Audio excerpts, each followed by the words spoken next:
Olá pessoal, sejam bem-vindos ao curso de Administração Geral. Galera, é o seguinte, nesse curso nós vamos ter as teorias, que são importantíssimas aí para a matéria de Administração Geral, também conceitos de Administração Geral, né? E questões que nós vamos resolver no decorrer do curso também, conforme os temas, os assuntos que eu abordarei aqui com vocês, ok? Vale lembrar que nós abordaremos os temas necessários para que você realmente possa mandar muito bem na sua prova de concurso na matéria de Administração Geral. A começar, nós vamos iniciar pelas teorias administrativas. E são muitas as teorias administrativas voltadas à matéria Administração Geral. No momento, nós vamos ter a administração científica, entender a administração científica, a administração clássica, a teoria burocrática, a teoria das relações humanas, teoria comportamental, teoria estruturalista, teoria dos sistemas e teoria contingencial. Eu vou chamar isso de primeiro módulo aqui para nós, tá bom?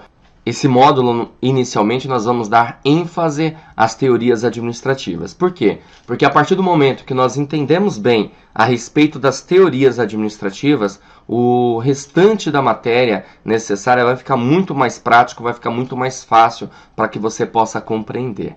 Tá certo, pessoal? Tudo bem? Vamos iniciar, então, a nossa empreitada, né?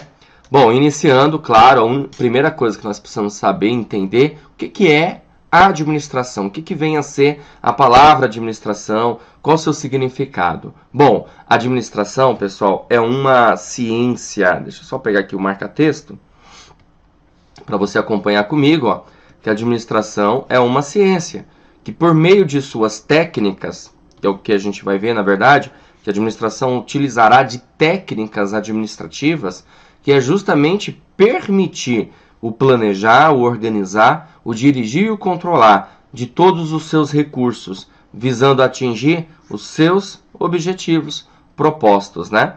Então, vale lembrar para você o seguinte, que a administração, ela tem muitos recursos. Uma organização, ela tem muitos recursos. E ela precisa gerenciar, ter uma boa gestão para esses recursos, com eficiência, ok? Eficiência, com eficácia. Eficiência e eficácia é muito importante para administrar bem os recursos de uma organização, de uma instituição. Aí você deve estar se perguntando, mas espera aí, que tipo de recurso uma organização pode ter? Uma organização ela pode ter muitos tipos de recursos, né? Uma organização pode ter recursos materiais, recursos humanos, com certeza absoluta, né?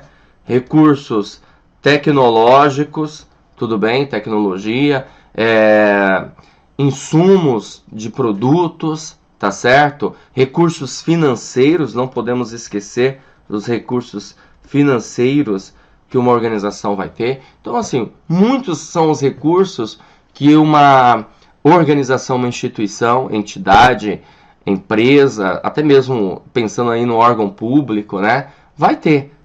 E ela precisa, evidentemente, gerenciar tudo isso aí da melhor maneira, da melhor forma possível para alcance dos seus objetivos. O objetivo é tudo que se pretende realmente alcançar. Ok? Então, é o primeiro conceito que você precisa ter a respeito de administração. Mas veja, nem sempre foi assim. Antigamente, evidentemente, não existiam estudos voltados à administração. E, consequentemente, nós não tínhamos nem eficiência e muito menos eficácia nas empresas, nas indústrias. Logo, com o tempo, foi visto a necessidade na verdade, de ter uma boa administração, uma boa gerência e, consequentemente, você ter menos desperdícios, focando aí na eficiência. Assim, se iniciou, então, os estudos voltados à administração. E a primeira que eu quero chamar a sua atenção aqui é o estudo voltado à administração que Taylor, Frederick Winslow Taylor, um americano, norte-americano, fez se baseando, na verdade, em estudos da fadiga humana de tempos e movimentos. Olha só, a administração científica foi a primeira teoria da administração a surgir, foi proposta por Frederick Winslow Taylor, engenheiro americano, e ele fez isso com base nos estudos da fadiga, tempos e movimentos. Ele publicou em 1911 os Princípios da Administração Científica, que foi, na época, uma revolução e serviu para o início do estudo sobre a eficiência na administração. E eu gostaria de lembrar para você também que, no caso de Taylor, ele tinha um foco. O foco dele era a tarefa. E esse foco que ele tinha era voltado à produtividade. Ou seja, fazer com que a organização produzisse mais, mas olha só que interessante, com eficiência. Então tinha uma ideia muito grande aqui de tornar a organização mais eficiente. Agora, o que vem a ser, qual o significado de eficiência?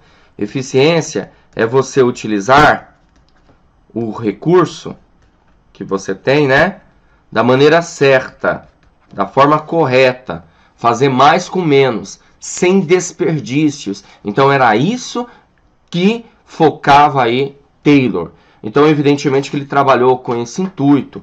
Agora, por que disso? Porque na verdade as pessoas elas estavam saindo do campo, né, camponeses, e indo para a cidade. Consequentemente, precisavam de emprego, precisavam de serviço. As pessoas estavam acostumadas à lavoura. Quando chegaram, quando se depararam com a cidade, perceberam que iam ter que trabalhar dentro das indústrias, dentro das fábricas. E essas pessoas, evidentemente, naquela época não se tinha um estudo desse aprofundado, elas faziam com total desperdício, porque não tinham técnicas eficientes de administração e de produção, técnicas de produção. Então foi isso que Taylor conseguiu enxergar, um homem além do seu tempo, eu posso dizer, né? Um visionário aí que enxergou a necessidade de ter técnicas corretas de produtividade para que tivesse eficiência e com certeza, consequentemente, a organização, a indústria ganhasse mais, ok? Havia na época aí uma grande demanda e consequentemente precisava de uma grande produtividade. Uma das pessoas que utilizaram muito os princípios, as técnicas que Taylor, na verdade, instituiu foi Ford, né? Nós tivemos aí a época do Fordismo, muito importante, porque ele padronizou o tamanho das peças, dos carros, inclusive padronizou a cor dos carros, ok? Todos os carros saíam com a cor preta da sua fábrica, né, da sua indústria, e consequentemente tudo isso fazia com que ele conseguisse ter mais eficiência, ou seja, o tempo que ele gastava para produzir um carro era muito mais rápido a partir de agora, a partir desse momento, por causa disso, de ter usado nesse caso aí técnicas que foram abordadas por Taylor, ok? Bom, mas uma das muitas importâncias que nós temos na administração científica de Taylor são as suas características, né, eu posso chamar assim, é a seleção científica do trabalhador. Isso foi muito importante para a época, porque o que acontece é o seguinte, até dá-se o nome da teoria por conta disso, né? Seleção científica do trabalhador, ou seja, escolher o trabalhador de forma racional. Vale lembrar para você que seleção significa isso. Seleção significa escolha. Você escolher o melhor candidato para aquela vaga. Para isso, era necessário que essa pessoa tivesse compatibilidade, né? Compatibilidade com o serviço que ela, na verdade, iria fazer no seu dia a dia, na indústria, na fábrica. Vale lembrar que nós estamos falando aqui numa época das relações industriais, da revolução industrial, né? Então, tinha uma necessidade de compatibilidade, de aptidão para aquele tipo de trabalho. E isso tinha que ser escolhido de maneira racional. Poderia entrar aí o emocional, escolher um funcionário para trabalhar numa área, mas que ele não tem a mínima condição para aquilo, tá bom? Então era verificado se o camarada tinha compatibilidade. Então, evidentemente, a gente pode perceber aí que a administração, nesse caso, estava preocupada também já, com essa teoria, preocupada em verificar as atribuições, né, do funcionário, aí, do operário, com o que ele ia fazer. né, ele precisava ter alguns requisitos aí necessários para que ele pudesse, na verdade, fazer aquele tipo de trabalho, ok? Consequentemente, se eu encaixo a pessoa certa no lugar certo, eu consigo o quê? Evidentemente, eu consigo eficiência. Então isso foi realmente algo extraordinário, seleção científica do trabalhador. E olha só que interessante, isso eu estou falando lá, né, no início da Revolução Industrial, e você percebe que até hoje essa ideia de você selecionar a pessoa certa para o cargo certo continua existindo. A compatibilidade aí, verificar se a pessoa tem aptidão para aquele tipo de trabalho. Muito interessante, não é verdade? Bom, vamos continuar. Outra característica também da administração científica foi o tempo padrão. Ou seja, o funcionário, o operário, ele deve atingir o mínimo, né, de produção aí estabelecida. Tem que ter um parâmetro de controle. Ou seja, só um exemplo, né? Nós vamos fabricar essa peça aqui. Essa peça que eu estou desenhando aqui, qualquer, X. Então nós temos que ter um tempo padrão para fabricar, para produzir isso aqui. Um tempo padrão. Qual o mínimo necessário de uma produção estabelecida com parâmetros de controle? Controle, pessoal, nós podemos entender aqui como monitoração.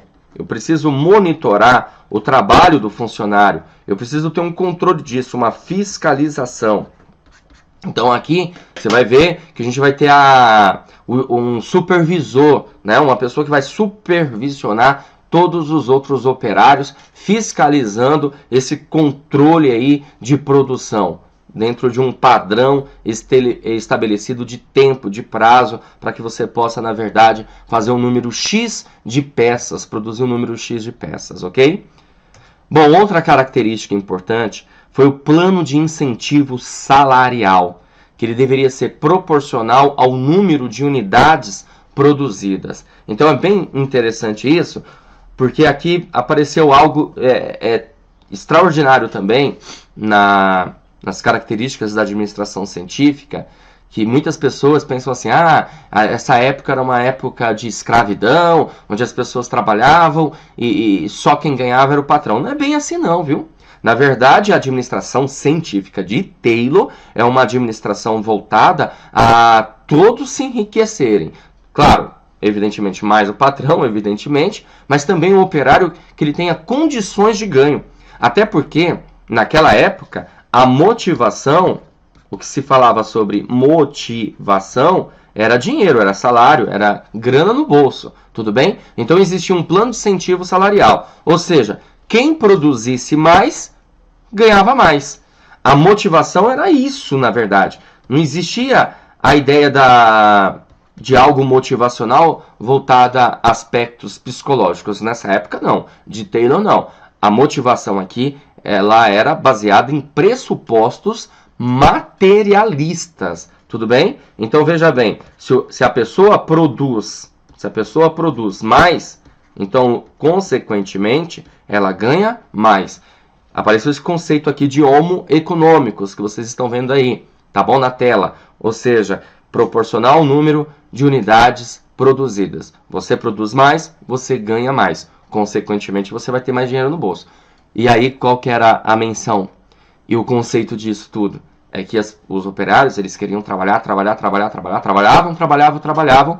produziam, para quê? Justamente para ter mais condições e, consequentemente, almejar, evidentemente, bens materiais, né? Imóveis, aí o automóvel, né? Que, evidentemente, estava começando a explodir naquela época. Ok? Tudo bem?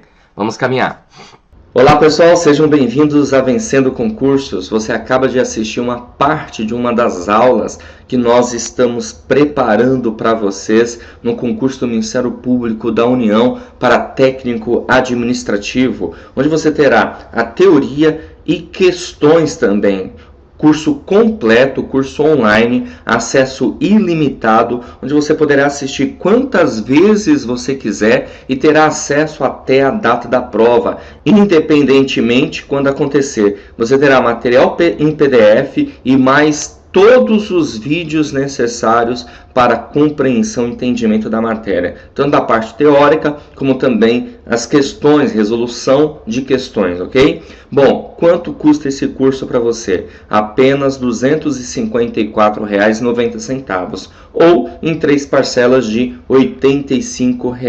É o curso mais barato do Brasil e nós estamos aguardando você para que você faça parte desse time de vencedores. Por quê? Porque aqui na Vencendo Concursos você vence.